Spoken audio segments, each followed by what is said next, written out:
Naisip mo na ba ang ideya ng isang propeta na nagpakasal sa isang patutot? Sa video na ito, tutuklasin natin ang nakagigimbal na kwento ni Hosea, isang lalaking may hindi natitinag na pananampalataya ang umakay sa kanya na mamuhay ng isang karanasan na sumasalungat sa lahat ng luhika ng tao. Ang kanyang kwento ay nagtuturo sa atin ng isang makapangyarihang aral tungkol sa pag-ibig at pagtubos, isang mensahe na patuloy na umaalingaw-ngaw hanggang ngayon. Maghanda upang matuklasan kung paano mababago ng dramang ito sa Biblia na puno ng mga damdamin at mga paghahayag ang iyong pananaw sa pagpapatawad at katapatan. Ang ginawa ni Oseas para sa kanyang di tapat na asawa ay kahanga-hanga, at kung ano ang ibinubunyag nito tungkol sa tunay na pag-ibig ay hindi makapagsalita. Manatili sa amin habang inilalahad namin ang mga misteryo sa likod ng hindi pangkaraniwang kwentong ito. Bakit inutusan ng Diyos si Hosea na pakasalan ang isang patutot? Ang kwento ni Oseas, isa sa mga propeta ng Diyos sa Biblia, ay nananatiling may epekto ngayon gaya noong panahon niya. Gaya ng nakatala sa Oseas 1:1-2 sa Amplified Bible, nakipag-usap ang Diyos kay Oseas na anak ni Beeri noong panahon ng paghahari ni Uzias, Jotam, Ahaz at Hezekiah sa Juda, gayon din noong panahon ni Jeroboam, anak ni Joash, hari ng Israel. Sa kontekstong ito, ang Diyos sa pamamagitan ni Oseas ay naglabas ng isang pambihirang utos.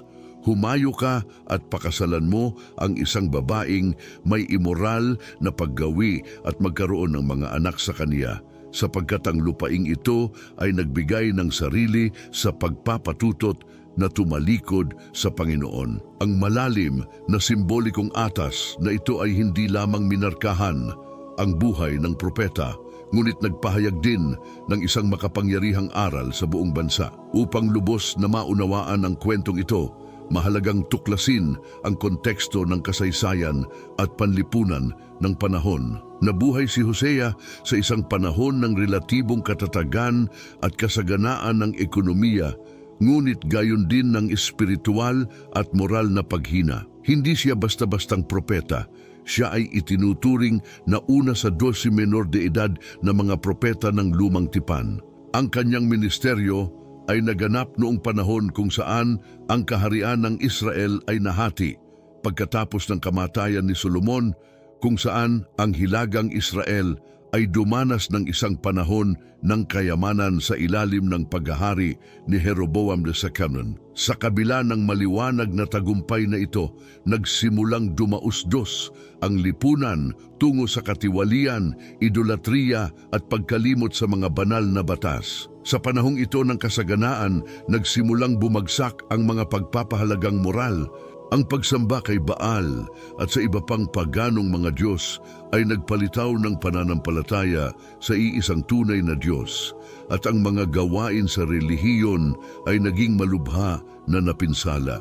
Ayon sa Oseas 8:1, nagbabala ang Panginoon, ilagay mo ang trumpeta sa iyong mga labi. Ang kaaway ay dumarating na parang agila laban sa bahay ng Panginoon, dahil sinira nila ang aking tipan at naghimagsik laban sa aking batas. Ang mga salitang ito ay sumasalamin sa malalim na pagkakanulo ng mga tao sa kanilang Diyos. Ang mga alyansa sa politika, idolatriya at espiritual na pagtataksil ay naging pamantayan, habang ang mga simulain ng katarungan at katuwiran ay lubusang tinalikuran. Ito ay kapansin-pansin kung paano ang mga pangyayari noong 2700 taon na ang nakalilipas ay nakakahanap ng mga paralel sa ating kontemporaryong lipunan. Ang katiwalian sa politika, pagsasamantala sa ekonomiya at ang pag-abandona sa mga pangunahing halaga ay mga katotohanan na umalingaw-ngaw noon at hanggang ngayon. Sa Israel noong panahong iyon, maging ang mga gawa ng pagsamba ay naging baluktot. Sa mga templong gaya niyaong sa Bethel at Samaria, ang pakikipag-ugnayan sa mga patutot, kapwa lalaki at babae ay itinuturing na isang paraan ng pagtatamo ng pagsang-ayon ng Diyos, isang maling paniniwala. Ang masaklap pa, ang mga idolo ay itinayo, gaya ng gintong guya sa Bethel na tuwirang lumalabag sa mga utos ng Diyos. Ang Diyos sa kanyang katapatan ay may lahat ng karapatan na talikuran ang mga tao at maghanap ng isang bagong bansa na susunod sa kanyang mga daan. Gayunpaman, nanatili siyang nakatuon sa alyansa na itinatag niya sa Israel. Ang banal na pangakong ito, gayunpaman, ay hindi nangangahulugan ng pagbaliwala sa kanilang mga kasalanan. Upang ilarawan ng kanyang mensahe sa isang malinaw at emosyonal na paraan, hiniling ng Diyos kay Oseas na maranasan mismo ang pagkakanulo na siya mismo ay nadama. Si Oseas ay dapat pakasalan si Gomer, isang babaeng hindi lamang isang patutot, ngunit mananatili rin sa kanyang pagtataksil kahit na pagkatapos ng kasal. Ang pagsasamang ito ni na Oseas at Gomer ay simbolikong kumakatawan sa espiritual na pangangalunya ng Israel sa Diyos. Ang sakit na nadama ni Oseas sa ginawa ng kaniyang asawa ay nagpapakita ng pagdurusa ng Diyos sa paghihiwalay ng kaniyang bayan. Ang mga anak na ipinanganak mula sa kaugnayang ito ay binigyan ng mga makahulang pangalan, gaya ng Jezreel na nangangahulugang mga babala tungkol sa paghatol na darating sa Israel. Ang kwentong ito ay nagsisilbing isang malalim na paalala kung paano makakasakit ang ating mga desisyon at prioridad sa mga taong nagmamahal sa atin, sa tao man o banal na antas. Habang ipinagpatuloy ni Gomer ang kaniyang immoral na buhay, hindi nawalan ng pag-asa si Oseas. Bagaman nakakasakit ng damdamin ang kanyang personal na sitwasyon, sinunod niya ang kalooban ng Diyos na nagpapakita na ang tunay na pag-ibig ay hindi lamang isang pakiramdam, kundi isang desisyon na manatiling tapat kahit na tila hindi makatwiran. Ang kanyang halimbawa ay nag-aanyaya sa atin na pag-isipan ang sarili nating katapatan sa Diyos at kung paano tayo tumutugon kapag nahaharap tayo sa mga pagsubok sa ating relasyon at pananampalataya. Ang kwento ni na Hosea at Gomer ay hindi lamang isang metapora para sa pag-ibig ng Diyos, para sa isang hindi tapat na mga tao, ngunit isang panawagan din sa ating lahat na muling isaalang-alang ang ating mga prioridad, talikuran ang ating mga pagsamba sa Diyos-Diyusan at bumalik sa landas ng katuwiran.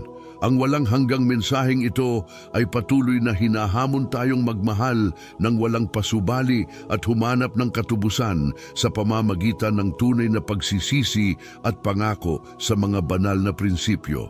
Handa ka na bang tuklasin kung ano ang maituturo sa iyo ng kwentong ito tungkol sa likas na katangian ng tunay na pag-ibig at walang katapusang biyaya ng Diyos? Naisip mo na ba kung paano mabubuhay ang isang propeta kasama ang isang babaeng nakatuon sa prostitusyon at umaasa na ang kanilang pag-ibig ay magbabago sa kanyang kapalaran?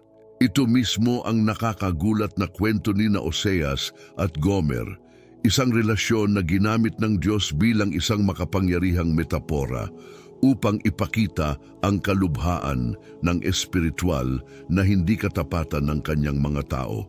Si Gomer, bagaman malamang sa simula ay nanumpa na italaga ang kanyang sarili ng eksklusibo sa kanyang asawa, sa kalaunan ay bumalik sa buhay ng prostitusyon. Maaring iba-iba ang kanilang mga dahilan: pagkabagot, pakiramdam ng pagpapabaya o pangangailangan. Ang kabalintunaan ay ang parehong mga dahilan ay madalas na nagbibigay katwiran sa ating pagsamba sa mga Diyos-Diyosan kapag pinili natin ang ibang mga Diyos sa halip na ang tunay na Diyos. Mula noong sinaunang panahon, ang prostitusyon ay itinuturing na isa sa mga pinakalumang propesyon na kadalasang ginagamit bilang isang paraan ng kaligtasan. Gayunpaman, sa Biblia, ito ay malinaw na hinahatulan. Inilalarawan ng Kawikaan 23:27-28 ang prostitusyon bilang isang malalim na hukay at ang walang kabuluhang babae bilang isang makipot na hukay na inihahambing ang mga ito sa isang tulisan na nagpaparami ng di tapat na mga lalaki. Sa kontekstong ito, ang paghahalo ng mundo ng isang propeta at ng isang patutot ay tila hindi maisip, ngunit ang layunin nito ay higit pa sa tao. Ginamit ng Diyos ang pagsasama na ito bilang isang aral ng walang hanggang sukat. Ang kasal ni Hosea kay Gomer ay hindi lamang nagdulot ng mga komento at pagpuna mula sa mga nakapaligid sa kanya, ngunit naging paksa din ng pagtataka at haka-haka. Ano ang iisipin ng mga kapitbahay sa isang batang propeta na nagpakasal sa isang babaeng may ganoong reputasyon? Marami marahil ang nagtanong sa katotohanan ng banal na kaayusan. Ngunit ang gawaing ito na tila hindi maintindihan ay puno ng simbolismo at malalim na aral. Nais ng Diyos na maunawaan ng Israel ang mga kahihinatnan ng kanilang idolatriya at kung ano ang ibig sabihin ng pagtataksil sa kanyang pag-ibig at katapatan. Ang kwento ay hindi huminto sa personal na buhay ni Hosea. Kasama rin dito ang makahulang mga pangalan ng kanyang mga anak na kumakatawan sa mga direktang mensahe mula sa Diyos sa mga tao. Ang kanyang anak na babae ay pinangalan ng Lo-ruhamah na nangangahulugang walang awa bilang tanda na hindi na mahahabag ang Diyos sa Israel. Pagkatapos ay ipinanganak ang isang anak na lalaki, si Lo-ammi, na ang pangalan ay nangangahulugang hindi aking bayan, isang paalala na sinira ng Israel ang kaugnayan nito sa Diyos. Ngunit ang kahulugan ng mga pangalang ito ay lumampas sa literal.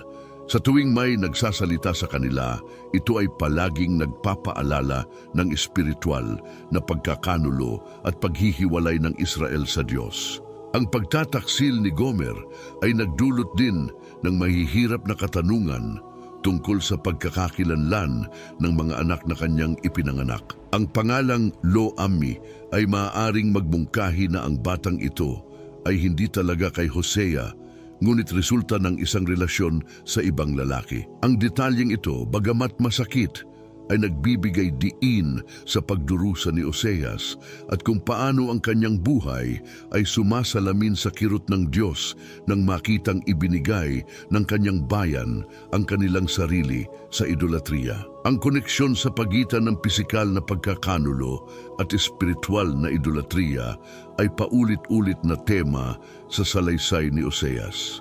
Ang mensahe ni Oseas ay hindi huminto sa pagkondena. Bagamat nangako ang Diyos ng paghatol sa Israel dahil sa kanilang hindi katapatan, nag-alok din siya ng pag-asa. Sinasabi ng Oseas, ano 10:11, na bagaman ang mga tao ay tinawag na hindi aking mga tao, darating ang araw na sila ay ipapanumbalik at tatawaging mga anak ng buhay na Diyos. Ang pangakong ito ng pagtubos ay nagpakita na pagkatapos ng paghuhukom, magkakaroon ng panahon ng pagpapanibago, kasaganaan at pagkakasundo sa pagitan ng Diyos at ng kanyang mga tao. Sa pamamagitan ng trahedya ng kasal na ito, ipinarating ng Diyos ang isang walang hanggang mensahe tungkol sa kanyang pag-ibig. Bagaman ang relasyon ni Hosea at Gomer ay namarkahan ng pagdurusa, sinasagisag nito ang walang pasubaling pag-ibig ng Diyos sa isang ditapat na bayan. Sa kabila ng sakit at pagkakanulo, si Hosea ay patuloy na naging salamin ng pagtitiis at awa ng Diyos. Ang kwentong ito ay nag-aanyaya sa atin na pag-isipan kung paano ang ating sariling mga aksyon ay maaaring maglayo sa Diyos, ngunit gayon din kung paano ang kanyang biyaya ay palaging magagamit sa mga naghahangad na bumalik sa Kanya. Sa Oseas 2:5, inilarawan kung paano sinabi ni Gomer sa kanyang desperasyon, susundan ko ang aking mga manginggibig na nagbibigay sa akin ng aking tinapay at ng aking tubig, ng aking lana at ng aking lino, ng aking langis at ng aking inumin. Ang kanyang desisyon na maghanap ng kasiyahan sa mga maling lugar ay humantong sa kanya sa isang estado ng desolation. Ang parehong prinsipyong ito ay naaangkop sa ating spiritual na buhay. ang pagtingin sa labas ng Diyos para sa kung ano ang tanging Siya lamang ang maghahatid sa atin sa kawalang kasiyahan at pagdurusa. Ang kwento ni Hosea at Gomer ay isang babala at paalala na ang tunay na pag-ibig, kapwa-tao at banal ay hindi madali, ngunit ito ay nagbabago. Tinatawag tayo nito na iwanan ang ating mga pagsamba sa Diyos-Diyusan. Muling ituon ang ating mga prioridad at bumalik sa nag-iisang makapag-aalok sa atin ng kabuuan at pagtubos. Handa ka bang pag-isipan ng sarili mong mga desisyon at payagan ang makapangyarihang kwentong ito na baguhin ang paraan ng pagkaunawa mo sa pagmamahal at katapatan? Napag-isipan mo na ba kung paano tayo maakay ng ating mga pagpili palayo sa banal na layunin? Si Gomer, asawa ng propetang si Oseas, ay muling naakit sa kanyang buhay bago ang kanyang kasal. Kumbinsido sa kanyang kapaligiran at sa panandaliang mga pangako ng mundo, naniwala siyang makakatagpo siya ng kasiyahan at kaligayahan doon. Ngunit ang mundo ay mapanlinlang, nag-aalok ng panandaliang kasiyahan na hindi pumupuno sa kahungkagan ng kaluluwa. Si Satanas sa kanyang katusuhan ay nagpapaisip sa atin na ang pagtalikod sa Diyos ay magdudulot ng kagalakan, samantalang sa katotohanan ay nagdudulot lamang ito ng pagkabigo. Sa gayon nagsimula ang pagbagsak ni Gomer, isang kwento na sumasalamin sa patuloy na pakikibaka sa pagitan ng daan ng Diyos at ng mga atraksyon ng makamundong buhay. Noong una, tila naging maayos ang lahat para kay Gomer matapos bumalik sa kanyang buhay prostitusyon. Gayunpaman, sa lalong madaling panahon naging malinaw na pinili niya ang isang landas ng pagsira sa sarili. Habang siya ay lumulubog ng mas malalim, si Hosea ay walang pagod na lumaban para maibalik siya na sinasalamin kung paano hindi pinababayaan ng Diyos ang kanyang mga anak kahit na sila ay naliligaw. Sa isang sandali ng desperasyon, nakilala ni Gomer ang kanyang pagkakamali at ipinahayag ang kanyang pagnanais na bumalik sa kanyang unang asawa na nagsasabi, "Babalik ako kay Oseas.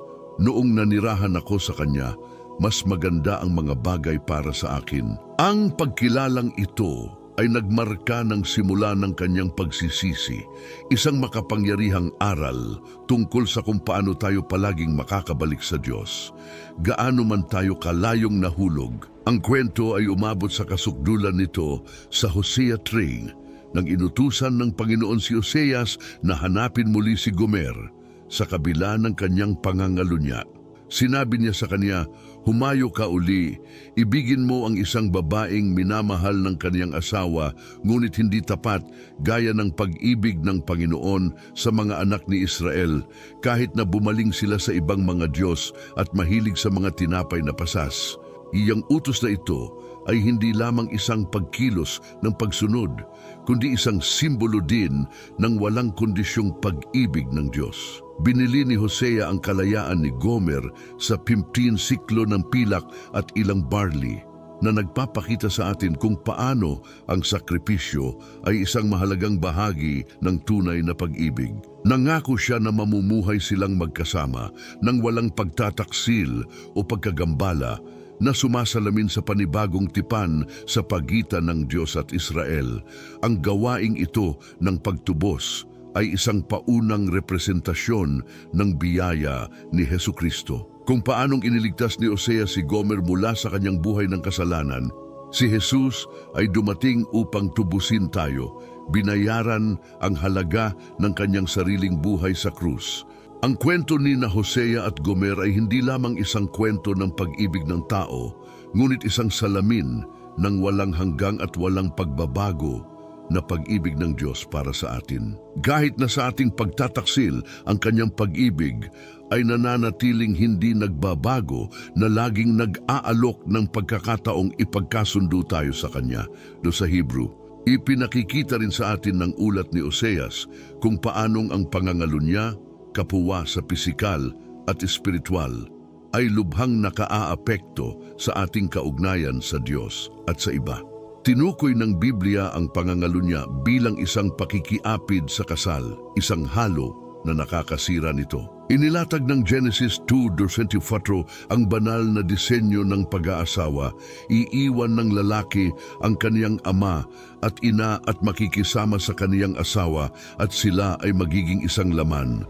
Ngunit sinira ng pangangalunya ang pagkakaisang ito, gaya ng inilarawan sa Levitico 20:10, kung saan ang batas ng lumang tipan ay nagsasaad na ang mangangalunya at ang mangangalunya ay dapat parusahan ng kamatayan. Ang matinding parusang ito ay hindi lamang nagsalungguhit sa kabigatan ng kasalanan, ngunit binibigyang diin din ang pangangailangan ng kadalisayan sa mga relasyong itinatag ng Diyos. Nagbabala rin ang aklat ng Kawikaan tungkol sa mga panganib ng pangangalunya na inilalarawan ang babaeng nangangalunya bilang isang malalim na hukay at ang kaniyang mga biktima bilang marami at makapangyarihan. Inihahambing ng Kawikaan 7:22-23 ang mangangalunya sa isang baka na papunta sa katayan na hindi alam ang nakamamatay na kapalaran nito. Ang matingkad na mga larawang ito ay nagpapaalala sa atin na ang pangangalunya, pisikal man o espiritual, ay humahantong sa pagkawasak hindi lamang ng ating buhay, kundi maging ng ating mga kaugnayan sa Diyos at sa iba. Yung kwento ni na Hosea at Gomer ay nag-aanyaya sa atin na pagnilayan ang ating sariling buhay. Naging tapat ba tayo sa ating pangako sa Diyos? O pinahintulutan ba natin ang mga pagkagambala ng mundo na ilayo tayo sa Kanya? Kung paanong hinanap at iniligtas ni Hosea si Gomer, laging handang tanggapin tayo ng Diyos na nag-aalok ng kapatawaran, pagpapanumbalik at isang bagong pagkakataong mamuhay ayon sa Kanyang layunin.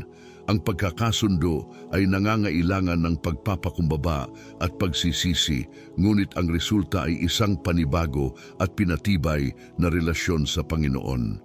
Ang kwentong ito ay nagpapaalala sa atin na ang pag-ibig ng Diyos ay hindi mauubos at nagbabago. Gaano man kalayo tayo nahulog, ang Kanyang biyaya ay laging nakahandang iangat tayo. Tulad ni Oseas, tinawag tayo upang ipakita ang pagmamahal na iyon sa ating sariling buhay, pagpapatawad at paghahangad ng pagpapanumbalik sa ating mga relasyon. Ang tanong na iniiwan sa atin ng kwentong ito ay, handa ba tayong tanggapin ang walang kondisyong pag-ibig ng Diyos at hayaan itong baguhin ang ating buhay? Ang panawagang ito ay hindi lamang para magmuni-muni, kundi kumilos, bumalik sa nag-iisang makapag-aalok sa atin ng tunay na kapayapaan at pag-atubos.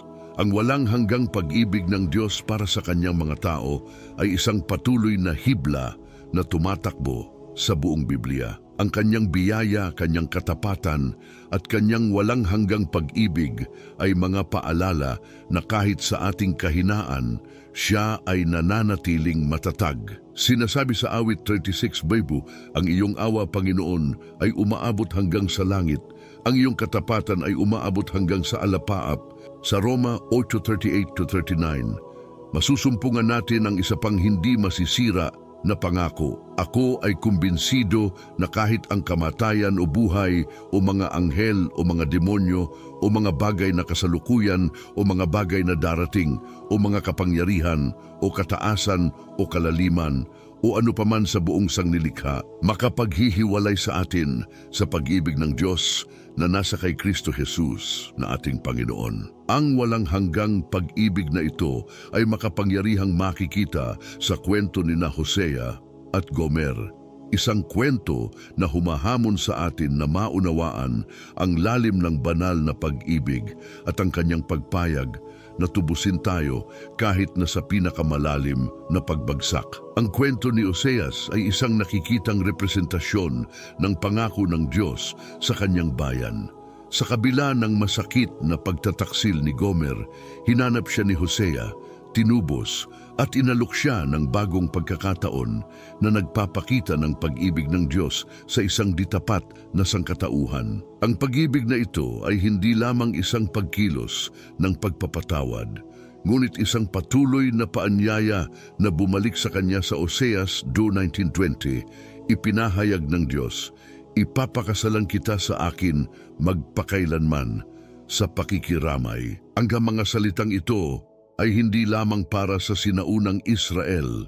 Ang mga ito ay isang paalala sa atin ngayon na gaano man tayo nahulog, palaging may daan pabalik sa mga bisig ng Ama. Ang halimbawa ni Gomer ay nag-aanyaya din sa atin na pag-isipan ang ating sariling buhay. Ilang beses na ba tayong naghanap ng kasiyahan sa mga maling lugar, sa paniniwalang kayang punan ng mundo ang kawalan na tanging Diyos lamang ang makapagbibigay kasiyahan? Gayunpaman, ang Biblia ay puno ng mga halimbawa ng mga tao na sa kabila ng kanilang nakaraan ay binago ng biyaya ng Diyos. Si Rahab, isang patutot, ay ginamit upang tuparin ang mga plano ng Diyos. Sa Bagong Tipan, isang babaeng kilala sa kanyang imoral na buhay ang naghugas ng mga paa ni Jesus ng mga luha ng pagsisisi at pinatawad. Ang mga kwentong ito ay nagpapakita sa atin na walang sino man ang napakalayo sa abot ng pag-ibig at pagtubos ng Diyos. Ang karanasan ni Hosea ay hindi lamang salamin ng pag-ibig ng Diyos, kundi isang aral din para sa atin sa pagtitiis, sakripisyo at biyaya. Sa kanyang buhay, itinuro sa atin ni Hosea na ang tunay na pag-ibig ay hindi sumusuko kahit na sa harap ng pagkakanulo. Ang kanyang relasyon kay Gomer ay isang metapora para sa pangako ng Diyos sa atin. Isang pangako na hindi nakasalalay sa ating katapatan, ngunit sa kanyang mapagmahal na kalikasan. Bagaman tinanggihan ng Israel ang mga babala ni Oseas, ang kanyang mensahe ay nabubuhay bilang isang paalala na ang paghatol ng Diyos ay hindi kailanman hiwalay sa kanyang awa at sa kanyang pagnanais para sa pagkakasundo. Mga kaibigan, napansin mo na ba kung paano sinusubukan ng kalaban na gambalain ka sa lahat ng bagay na makapaglalapit sa iyo sa Diyos? Gumagamit siya ng social media, mga negatibong kaisipan at maging ang panghihina ng loob para ilayo ka sa katotohanan. Ngunit dito, sa channel na ito, makikita mo ang mga mensaheng nagpapatibay sa iyong pananampalataya at nagpoprotekta sa iyo mula sa mga bitag na ito. Mag-subscribe na. Ang bawat pag-click ay isa pang hakbang sa iyong landas kasama ang Diyos. Huwag hayaang manalo ang kalaban. Magkita-kita tayo sa susunod na video kung saan patuloy kaming mag-e-explore ng mga nakaka-inspire na kwento na magbabago sa paraan ng pagtingin mo sa mundo. See you next time.